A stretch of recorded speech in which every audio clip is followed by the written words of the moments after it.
Welcome to the debate. Our focus today is, well, it's the massive coordinated strikes that Russia launched against critical infrastructure in Kiev on January 8th and 9th, 2026. This was a large-scale operation, used some very high-value munitions, and it resulted in the most severe damage to Kiev's civil network we've seen to date. It all culminated in Mayor Vitali Klitschko's public appeal for residents to temporarily evacuate the capital. And that really gets to the core question we have to wrestle with.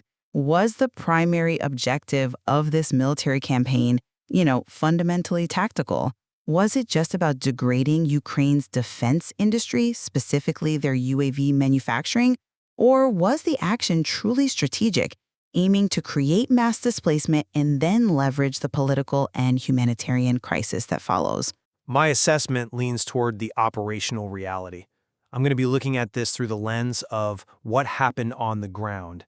Was this an effective demonstration of superior targeting and capability, almost regardless of the political fallout? And I'll be coming at it from a slightly different angle. While the kinetic effectiveness it's undeniable, I'm going to examine the longer-term repercussions. So the diplomacy, the economics, the humanitarian fallout. That immediate success of forcing people from their homes, that has to be weighed against the strategic price paid in international legitimacy and, frankly, a more galvanized opposition. Okay, so let's start with the sitrep. Let's establish the facts and the scope here.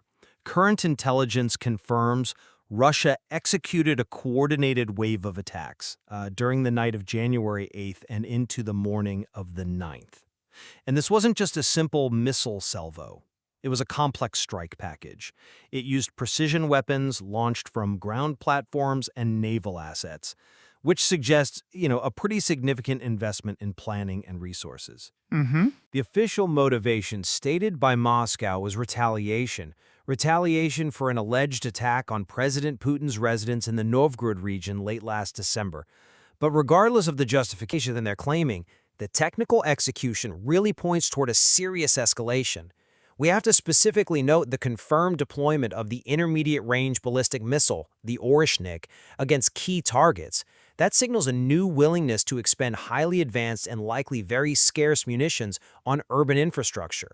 And the intended targets, at least according to the Russian Ministry of Defense, were explicit. They said they were going after facilities that manufacture unmanned aerial vehicles and the energy infrastructure needed to, sustain that whole defense industry. Which brings us to the immediate consequence in Kiev, which was dire. The sheer scale of the disruption confirms Klitschko's assessment that these strikes caused the, quote, most severe damage to critical infrastructure seen in the entire conflict. We saw heating systems knocked out in something like 6,000 apartment buildings across the city. That immediately cascaded into widespread disruptions of water and electricity. And the critical context here you have to remember is the human element combined with the timing. This all happened deep in the winter, with temperatures recorded at around -10 degrees Celsius. So this kinetic damage applied at the moment of maximum vulnerability because of the cold. It created an immediate, almost existential humanitarian pressure point. It demanded a massive state response. Which, of course, led to the critical action that really defines the strategic outcome here. Mayor Klitschko's public appeal to the, estimated 4 million residents still in the city to temporarily leave the city. That decision to suggest mass relocation, that is the defining operational outcome of the entire strike campaign. It is essentially a forced dispersal on a staggering scale. Right. So when you view this operation from a purely operational standpoint, evaluating tactical success against the military goal, the effectiveness is stark. The successful deployment and penetration achieved by advanced systems like the Oreshnik IRBM, it demonstrates an extremely high-level targeting capacity. The kinetic success is simply undeniable. Just consider the capabilities of these systems. We have reports detailing the flight of similar missiles used in other attacks, referencing speeds up to 13,000 kilometers per hour. That kind of speed provides minimal warning time and makes effective interception extraordinarily difficult for Ukraine's existing air defense. It forces them to expend their own scarce high-end interceptors with a frankly low probability of success. So this strategy is about hitting high-value, fixed infrastructure with near impunity. Okay.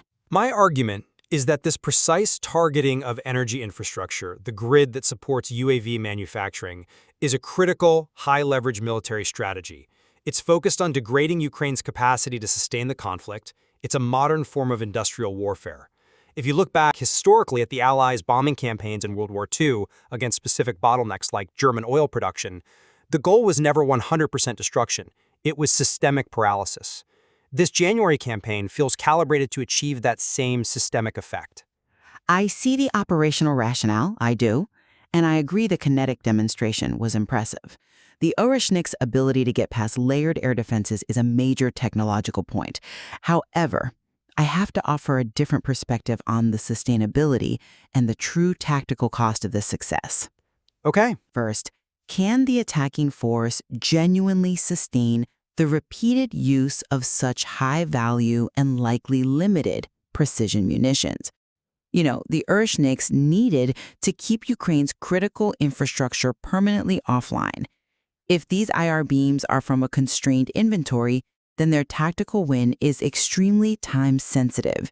The expense of hitting a single substation with a missile designed for strategic targets might rapidly exceed the long-term utility of the damage, especially if the defender has robust repair capabilities. But that's a big if. It is, but that premise of rapid resilience is key. While 6,000 buildings losing heat is severe, wartime environments force municipal systems to show surprising resilience. Repair crews, decentralized solutions like small generators and mobile power units, they kick in fast. If that infrastructure is restored relatively quickly, the tactical win just evaporates, and all that's left is the political damage from targeting civilians in the freezing cold. We also have to question the operational assumption that the entire defense industry is reliant on that centralized urban grid.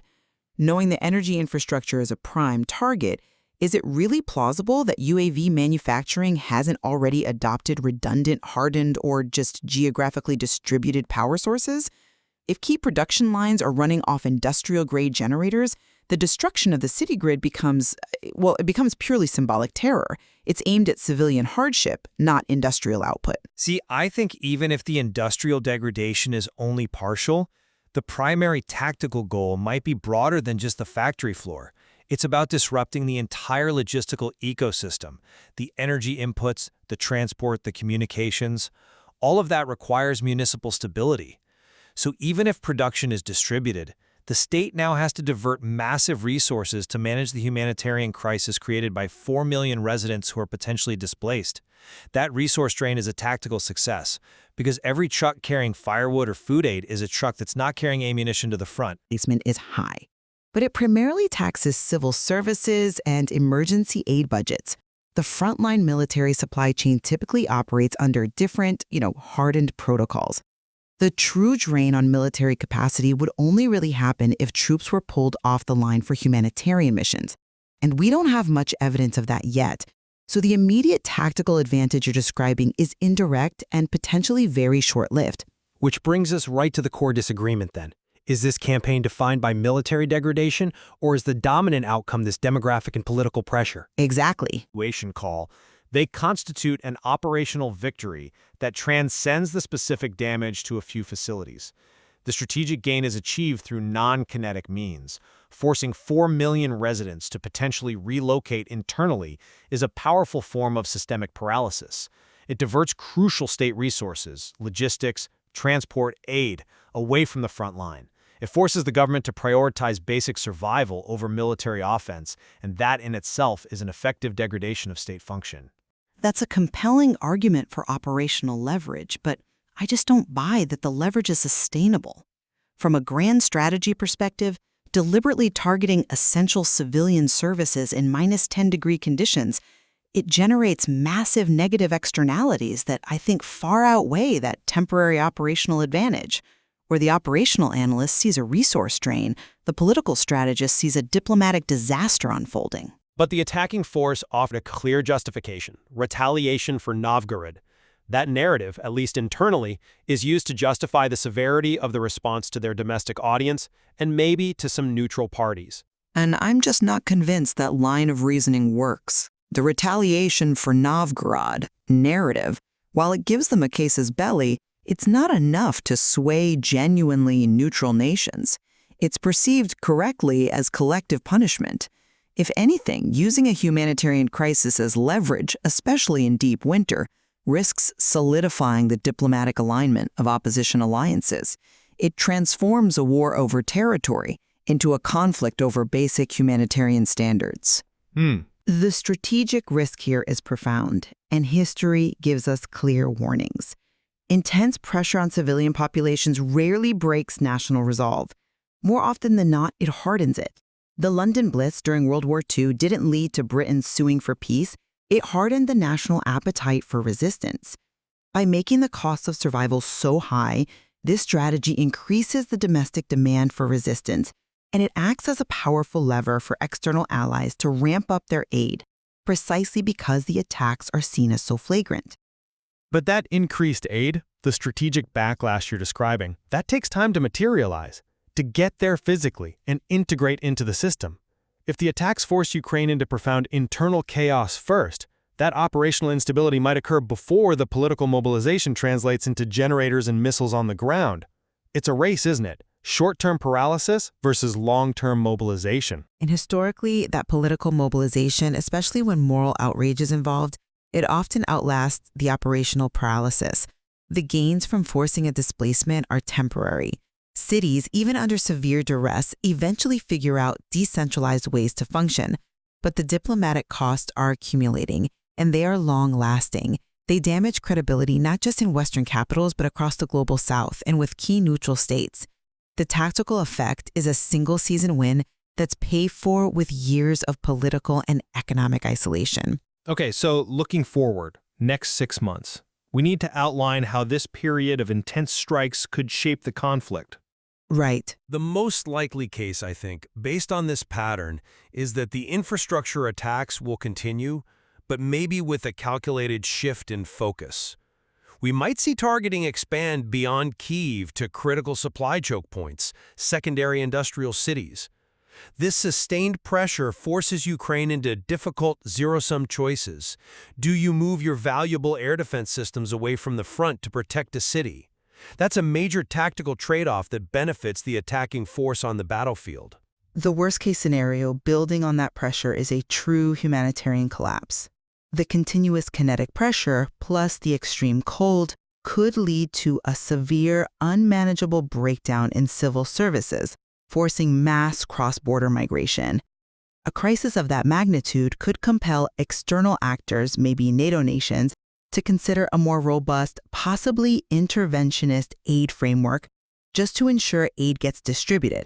And that inherently risks unintended escalation or major diplomatic rifts. It drags everyone closer to direct involvement. So what's the best case? Well, conversely, the most optimistic outcome for the defender would be that the sheer scale and brutality of these January strikes galvanize Western allies to significantly accelerate the delivery of robust, mobile defense and power infrastructure.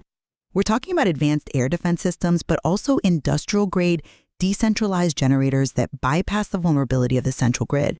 If that happens, it makes future campaigns like this economically unsustainable for the attacker. The cost of their missiles would just rapidly exceed the cost of the damage they inflict. It would neutralize the entire strategy. So, my analysis shows that the immediate kinetic action has successfully forced a substantial internal crisis onto the opponent. From an operational standpoint, forcing the mayor to call for a mass evacuation is a powerful demonstration of capability and strategic leverage. It's a means of crippling state function without occupying territory. And while I acknowledge those immediate gains and the logistical disruption, I maintain that these operational advantages come at a steep and accumulating strategic cost. This targeting strategy, especially in extreme weather, ensures the hardening of opposition resolve both at home and abroad, which will inevitably lead to increased long-term political mobilization against the aggressor. And that leaves us with the critical lingering question. Does the immediate operational advantage gained by deliberately forcing a humanitarian crisis onto the defender truly outweigh the long-term political mobilization and increased international support this targeting strategy seems specifically designed to incur. We will have to continue to follow how these short-term military wins translate or fail to translate into long-term strategic advantage. Indeed, the price of operational success today may very well be the accumulating cost of the war itself tomorrow.